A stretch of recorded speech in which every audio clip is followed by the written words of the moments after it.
Now, particularly as you are all teachers, I would like to give you some tips on what happens with the teacher. So this teacher, he needs to work with some new attitudes, new practices, and new knowledge will be produced in this EMI environment.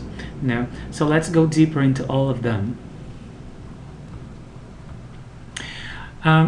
I have taken a research with some colleagues from different institutions, Brazilian teachers, and I collected some talks, some of their voices. I would like to see if you can relate to them or not.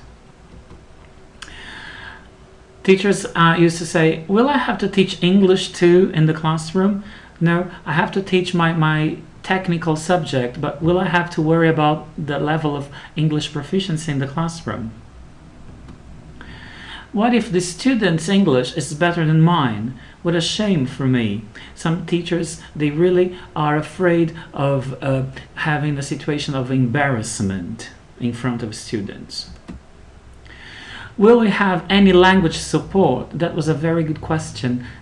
Usually universities with large campuses, they have language institutes inside, and usually they have linguistic support for both teachers and students, even including Portuguese as a foreign language. So that was a very strong concern. If students don't get me even in Portuguese, this won't work. Rather pessimistic view, but realistic on one hand. We'll be talking about language, and here language is something that we'll discuss when it comes to this opinion. I can speak English quite well, but explain a lesson? Will I manage it? Never tried. Again, some fear of the unknown. Some teachers are fluent in English, they have studied abroad, they have been students in English language, but they have never taught in English. So basically it's the fear of the unknown. So what should we do then? This quote from Professor Bird helps us understand and mitigate most of the fears mentioned in the previous slide. If EMI practitioners, teachers, have high or low levels of confidence in their English knowledge, they would ideally encourage clarity, empathy, flexibility, and compromise in English use. These 4 words, 4 terms, 4 concepts are very important, and you should establish them with your group from the very beginning. You should state that information is given clearly. There is empathy from both sides.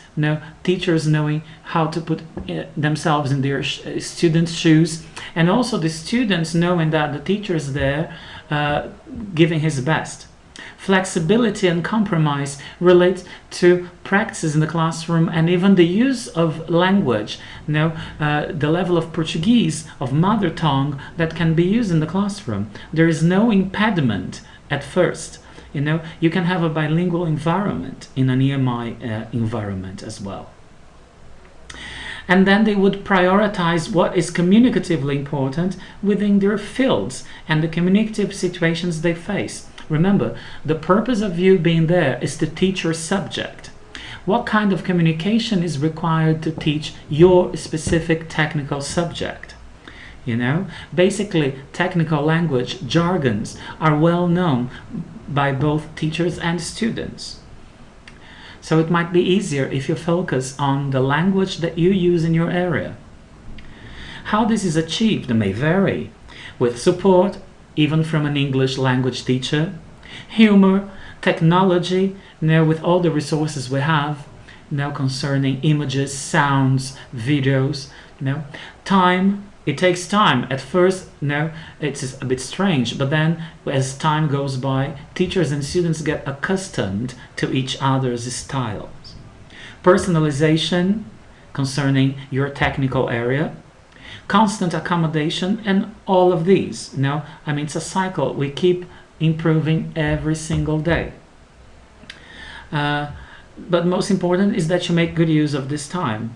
No, that's what the quotation Professor Bird say.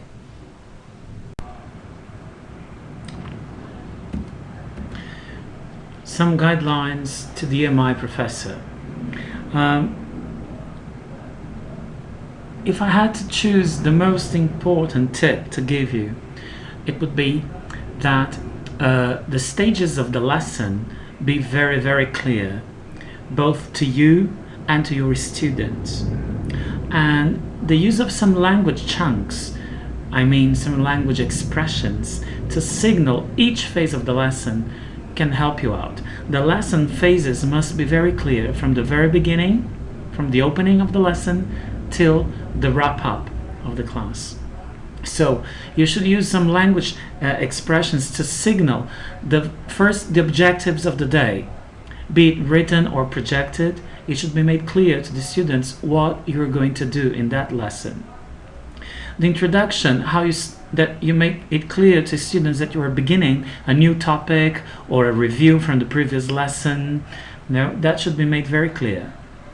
The sequencing of the tasks. Now, if your lesson has lots of tasks, if you have 1, 2, 3, 4, if they go on a crescent of difficulty, they should be made. Each stage of the tasks has to be clear, so students don't get, behind or go ahead. Materials that are used. Now, you may be working on a laboratory. You may be using books, dictionaries, maps, calculators. So students can get lost when they have more than one source of information. And then the lesson wrap up. Now, when you're getting to the end of your lesson, make it clear to the students that is the end, and relate it to the objectives of the day. If there is homework, also make it clear that you are assigning homework and how that homework should be done and delivered.